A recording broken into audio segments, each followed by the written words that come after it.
और आप बता दें कि माहिरीन सितंबर अक्टूबर में कोरोना की तीसरी लहर का अंदेशा जाहिर कर रहे हैं। इसके पेश नज़र सरकार की तरफ से पहले से ही इंतजाम किया जा रहा है। बेदारी पैदा करने के लिए सभी अजला में मुख्तलिफ प्रोग्राम का इनेकाद किया जा रहा है।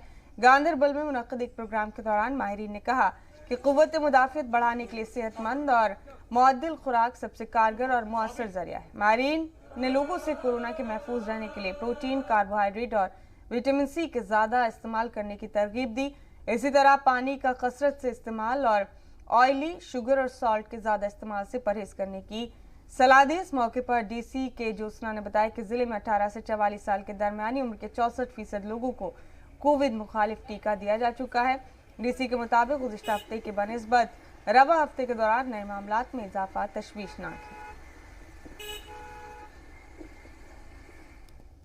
टेस्टिंग के लिए तो हम सारे जो अपने ड्राइवर बलादरी है ये तो सारे तैयार है, अभी टेस्ट टाइम से हो जाए, उससे हमारा भी जो अंदर कोई गलत फहमी है वो दूर हो जाती है। घर तो हमारा है नहीं, हो सकता हम किसी से पानी मांग लें, किसी से सब्जी मांग लें, तो फिर किसी को भी कुछ होगा तो हम भी तो गए ना बीच में।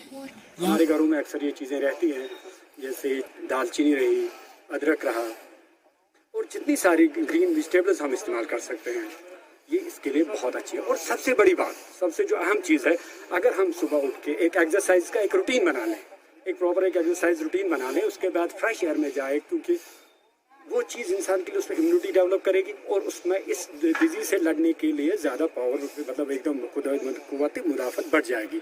और ये हमारे घरों में होने वाली चीज़, ये इस्तेमाल होने वाली चीज़ है। पोस्ट कोविड पेशेंट या कोविड पेशेंट को अगर ये चीज़ें सही मिल जाए, सही मात्रा में बैलेंस डाइट में मिल जाए, तो वो इस कोविड-19 के खिलाफ उसके अंदर जो इम्यूनिटी है वो बूस्ट होने के साथ साथ वो उसके खिलाफ लड़ पाएगा और वो बीमारी उसको कुछ नहीं कर पाएगी।